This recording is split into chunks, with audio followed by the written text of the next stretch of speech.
гледав конјот Шталски на телевизија на некој интервју, да не го познаев по шишките, ќе помислиш дека е премиер на Швајцарија или на Норвешка. Да не го знаеш кој е, ќе помислиш, не знам, дека може и дека е шеик од Катар, некој Емирати тама води држава. Абе го слушаш, мислиш, мед и млеко течат од држава. Мислиш дека држава била во камено време пред него да го донесе за премиер и откако го донесе за премиер, директно сме влекле у доба на роботи, на спейс шатлови, на вселенски програми, дека Македонија е водечка во истражување на Вселената, па после тоа се Русија и Америка. Луда работа. Па уште се дере. Колку сум погласен, толку појако ќе ви докажам колку сме ние добри у партијава. Па јаде Гураби, колку тоа била одговорна партија, државотворна партија. Ваква партија. Па не знам шо направиле за држава. Абе, Торко, копач еден. Вие сте партија на квислинци, што ја продадовте државата за 5 пари. Најобични кукавици што клечите пред секоја странска шуша што ви доаѓа овдека и што ви налага, што ви наредува што да направите во корис на нивните партнери, што се во ЕУ и во НАТО. Сменивте име на неуспешен после неуспешен референдум. Влеговте у преговори за македонскиот јазик, за македонската историја со бугарите. Да не се кренеше јавноста тогаш, да не почневме да излегуваме на телевизии и да ве критикуваме и со гнасење да ви се спротивставуваме на тоа што ви беше намерата да го направите. Вие ќе го продадевте и македонскиот јазик и македонската историја уште во 2018-2019 година. Затоа ги формиравте онаа историска комисија што требаше да се согласи со бугарите и да ни го смени идентитетот од македонски во бугарски. Затоа уште не сте ја расформирале, а требаше одамна да биде пратена во историјата како едно од најквинслиншките алатки на вашето владење за да се понижат македонците. Па уште се фалиш, не знам дека што сте направиле во држава. Шо направивте, бе? Шо направивте за овие 6-7 години? Автопатон се фалевте киче во окри дека ќе направите, уште не е готов. 10 кинези да викнеме за 50 дена ќе го направат. Вие што не можете за толку години да го направите. А да не збориме за други работи.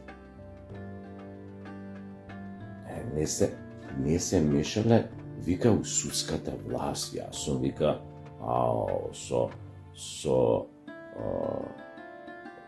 вика, со најчестни намери, вика, ја не сум се видел со судија со ова. Сменивте кривичен законник, кој што можете 4-5 да се соберете, да направите група со разни тајкуни, да испразните некоја фирма или некоја државна каса, не знам, 500-300 милиони евра, и ако ве фатат некогаш, и ако ве донесат на судење, пресудата да биде, ако претходно немате кривично дело направено, пресудата да ви биде 1 до 3 или 1 до 5 години условен затвор, ако не шептен се дигна јавноста, па бара пресуди, па тоа, ако е некоја голема проневера вака, евентуално да биде осудени престапниците, кои што во договор со власта украле 500 милиона, да бидат осудени на 1 до 3 години затвор у некоја полуотворено оделение, за викенди ќе си одат дома, може и може и цело време ќе си бидат дома, и така ќе си ја поминат казната, и кога ќе излезат, еве дури да излезат од затвор после година-две, они ќе си имаат не знам колку милиони евра банка. Тоа направивте. А да не зборам колку ја загрозивте безбедноста на државата со вашите квиснички договори и преговори со соседни земји. Се откажавте од македонското малцинство во соседните држави. Ние сме веројатно единствена држава во светот која што нема свое малцинство во околните држави. Тоа направивте. Конјушталски седиш, па уште се дере. Види колку сум ја, колку сум паметен. И тебе како изгледа тамо вас ве бираат премиери по тоа кој е поглуп. Тоа изгледа единствениот критериум да станеш премиер у држава. И што имаме сега? Ке имаме избори.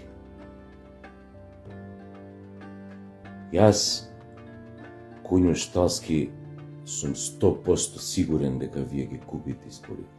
Можеш ти пред новинарите да изиграваш глупи Август, да им кажеш дека сигурно победуваш, да го убедуваш и членството твое дека сигурно победуваш. Вие ќе доживеете на изборите дебакл. Никој нема да ви помогне. Ни вашите ценети стратешки партнери, ни ЕУ. Народот ќе излезе и ќе гласа против вас. Македонците ќе излезат, ќе гласаат против вас, ако толку сакаш да знаеш кој ќе те турне од власта која што и не ја заслужи на избори. Туку беше наместен со кран да владееш со Македонија. И ти можеш да се надеваш до 101 и назад дека ќе те спаси некоја коалиција со сите албански партии, не знам што, само за да останеш на власт. А важно ти е да останеш, се гледа. Кога ќе те прашаат што ако пример ВМРО победи, дали тогаш ќе го добие мандатот или дали тогаш ќе понудиш коалиција нели на ВМРО за излез од Македонија. Значи ги избегнуваш одговорите на многу прашања. Тоа значи дека си исплашен до смрт и дека ти е многу важно да победиш, но знаеш дека нема да победиш. А тоа дека сте исплашени до смрт го покажавте со тоа што нешто многу агилно почнавте в последно време да решавате некои работи кои што претходно 7 години не ви текневе, да кажеме, тој случај од Ласкарци, да кажеме, ете, шоферот Кутар доби 14 години затвор, а тој газдата кој што не ги тестирал автобусите на нивната техничка исправност и така натаму, а ги пуштал да возат патници, он доби 4 години затвор. Ки излезе за една. Која што 1 година, нели, за викенди ќе си оди дома, преку недела 9 до 5 ќе седи у затвор како работно време, а после тоа пак ќе си дое дома и ќе си тера бизнеси. Тоа е доказ дека сте исплашени до смрт и треба да бидете исплашени. Единствено што ме загрижува во моментот, дали таа опозиција која ќе дое на власт, ќе собере храброст и доблест да тргне со сета сила против вас, против сите, да ги санкционира сите ваши глупости, дубари, што ги направивте изминативе 6-7 години. Само тоа ме загрижува. Јас знам што ќе направам. Ни стратешки партнери, ни ЕУ, ни НАТО, ни никој. Ама не знам опозицијата колку ќе собере храброст да тргне така против вас. Имам тука уште една работа. Јас стварно не ја разбирам, еве, пробајте објасните. Сите потенцијални опозиционери што се, објективни и потенцијални, сакам да кажам, што више не сум сигурен дали се опозиционери, цело време собираат поени на наративот, колку се овие СДС лоши, какви предавници се, какви ова, какви она, какви глупости. А во исто време плукаат против најголемата опозицијска партија. Сега што мене не ми е јасно. Ако ВМРО е најголемата опозицијска партија, со тоа сите ќе се сложиме, значи се очекува на изборите ВМРО од сите опозицијски партии најголем број пратеници. Па да ги прашам вие помаливе, ако плукаат по ВМРО, како планираат без ВМРО утре да дојдат на власт? Ова стварно не ми е јасно. И тука ми се поставуваат две прашања. Или се прави маркетиншки трик пред СДС, надворешниот фактор, актуелната власт, дека се глуми непријател со најголемата опозицијска партија, па после ќе се влезе во некоја коалиција да се урне СДС, или дека овие помаливи опозицијски партии играат на картата на СДС. Сега не сум толку искусен политичар, само не сум никаков политичар, само пробам логички да размислувам. Сега. А муаветот, пораката ми е, ако толку сите свативте со какви квиснинзи петоколонаши си имаме работа, кои што ги понижуваа македонците 7 години, ја уриваа државата што ја создадоа славните комети, подоцна и борците од народно-ослободителната борба. Ако веќе се свесни дека од оваа држава направија смејурија пред светот, поради тоа што прифаќаа сите можни понижувања што доаѓа од соседите, од ЕУ и од нашиот најголем стратешки партнер, го знаете кој е, неќам ја името да го спомнам. Тогаш, зошто факинг не се обединат без разлика дали овој го мразел Мицко, оној го мразел Мицко, Мицко го мразел овој го мразел оној, зошто едноставно не се обединат пред изборите? Многу едноставно.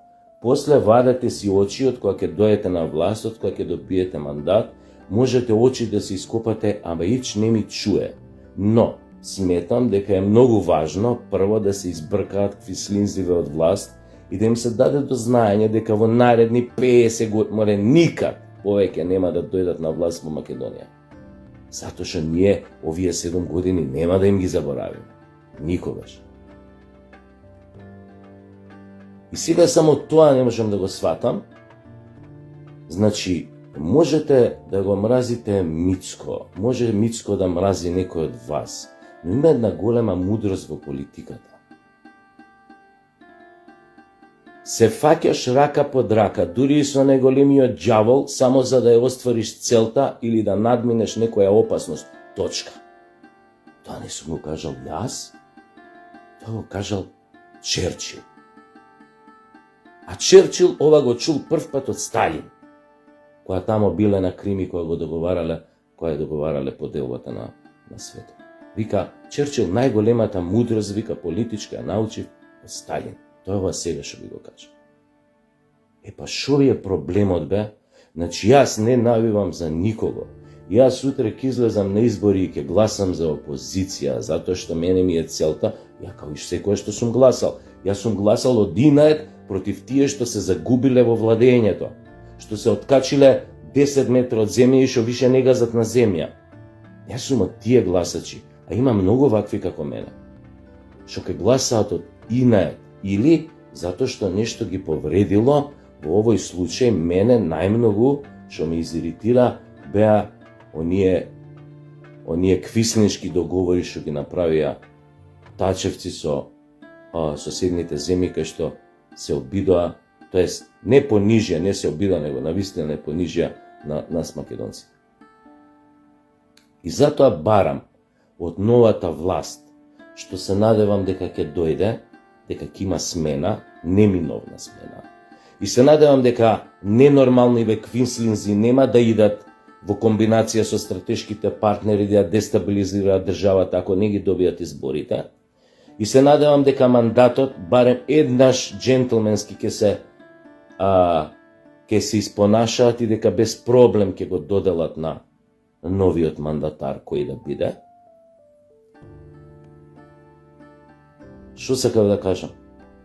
Значи, она што го барам од новата власт, прво и основна, недвосмислено, тоа уште во кампањата да го кажам, дека ќе ги оспорат договорите на квинслинзите што ги направија со Грција и Бугарија, дека ќе укина таа фамозна историска комисија која што работи на обезличување на македонскиот народ, затоа што со самото тоа што преговараш со бугарите за нешто што е јасно и нешто што е твое и нешто што не ти го дал никој, туку сам си се изборил за тоа, а тоа е македонски идентитет, македонски народ, македонски јазик, си го добил традицијата, јазикот си ги добил од прадедовците и така натаму.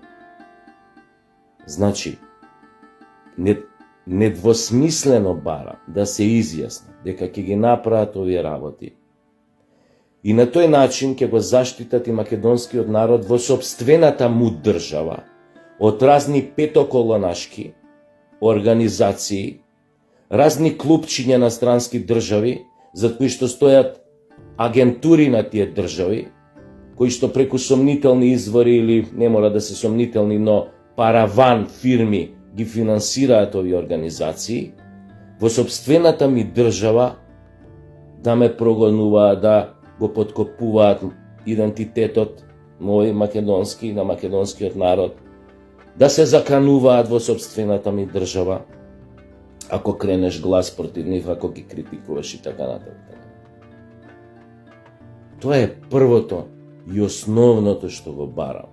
Второто што го бараме, недвосмислено да кажат во кампањата, во своите програми, дека ќе ги гонат овие што се сега на власт в квинслинзиве за велепредавства, дека ќе одговараат и дека ќе има соодветни пресуди според законот на државата.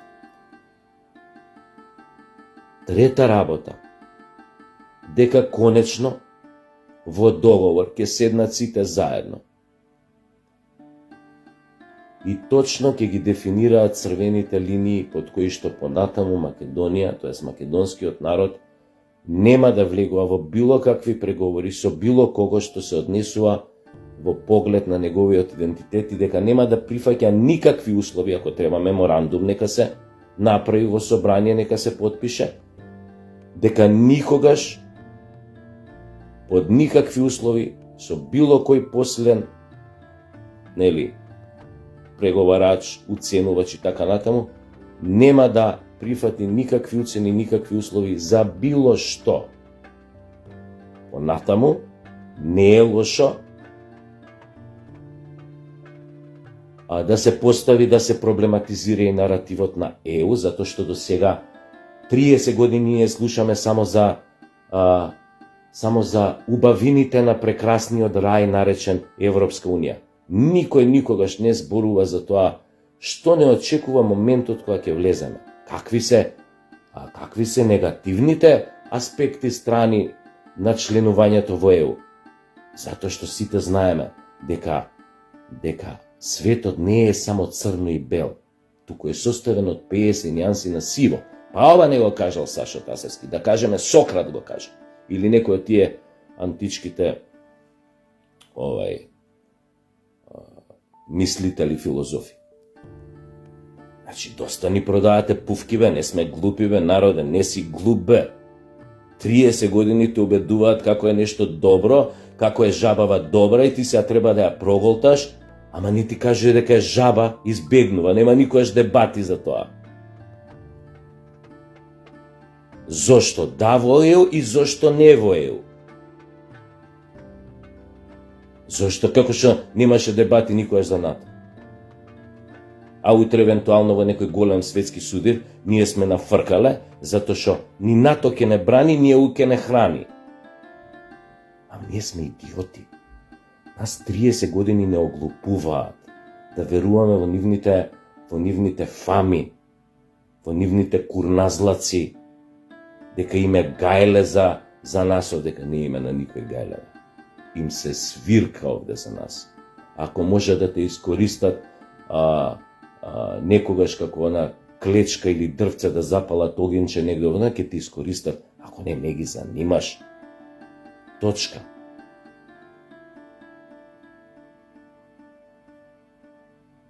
Понатаму, можат малце да се потрудат, зборам новата власт што ќе дојде, да направи и да го крене стандардот на граѓаните, да ги ослободи од одредени даноци или да ги намали даноците подитно, да им помогне во оваа инфлација, која што не утепува сите, ако треба и да интервенира, што се однесува до цените на храната, на не знам, на ова, на она, на деривати, на вака, на вака. Јас знам, ќе кажете, нели со вашите, како се викаат, фридмановски идеи, на капитализам, тоа отворен пазар, слободен пазар, како го викате, па државата не се меша во слободниот пазар, одредување на цените. А кој на мајка му да се замеша? Ако гледате дека се отишло у курац со цени, дека луѓе не можат основни работи што пред 10-15 години биле најнормални да ги конзумираат, оваа година не ги конзумираат. Да не ги редам. Ги знаете многу добро, основни прехранбени продукти, затоа што гледав што се случува. Луѓе имаше цело лето лубеница не пробаа. Срамота бе, и ќе ми зборуете за слободен пазар. Ние не сме од тие, нашиот менталитет не е таков. Ако сакате веќе да знаете, нас не ни треба оваа форма така наречена демократија, која што само предизвикува хаос. Демократија ти е, знаете што ви е демократија? Најдобриот опис. И оваа парламентарна, сите што се бусаат у гради. Знаете што ви е тоа парламентарна демократија? Тоа ви е кога двајца волци и една овца одлучуваат што ќе има за вечера. Сваќате? Нас ни треба, ако сакате да знаете, нас друг систем, без разлика. Може ќе наречете тоа оставштина, нели, наследство на култот на личноста, на така натаму на времето, нешто Титово. Меѓутоа, нас ни требаат силни личности што ќе застанат, ако сакате, баш државници. Тоа, она што се случува во парламентот, што го гледаме 30 години, сите знаеме луѓе дека е смејурија. Она парламентот е давање легитимитет на најголемите идиоти и бандити да владеат со неколку, со оние да ги надгласуваат оние поинтелигентните што се таму, во таа братија. Тоа ви е парламент. Тамо гласот на тие ретки паметни што ги има не може ни да се чуе. Ајде да не го тупам више кузне колку претерав со видео, но нека остане пораката. Значи, закопајте ги воените секири. Испушете, бре, браќа. Мислам, луле на мирот испушете, не друго. Седнете на една маса. И Мицко, и не знам, ако вистина е опозиција, и Апасиев, и останатите помали партии, така на. Седнете на маса, не се плукајте, доста више. Дајте си рака, сотрете ги овие на избориве, со 100-0, па после, како ќе тргувате у тие преговори, земете го мандатот, да не заборавам, па после прајте ги овие трговииве, нати го, дај ми го, земи го, остави го, голтни го, шмукни, после. А до тогаш, бидете едно, ја нема да ви кажувам дека не знам ова е судбоносно, пошто сите избори кај нас се судбоносни и од тоа ми се побраќа, сите се ова ако не, како што го слушам Шталскиов конј, демек ова ако они, ако тој пат они ако што го тргнале, тој бил европски. Мрш бе, оди па си треба. Така да, седнете си, веќе ми е преку глава да ве слушаме како се плюкате меѓу себе. Зборам, мислам на целокупната опозиција, оние кои што се нарекуваат опозиција. И дај во мај месец да ги пратиме овие сургун тачевци. Ајде здраво.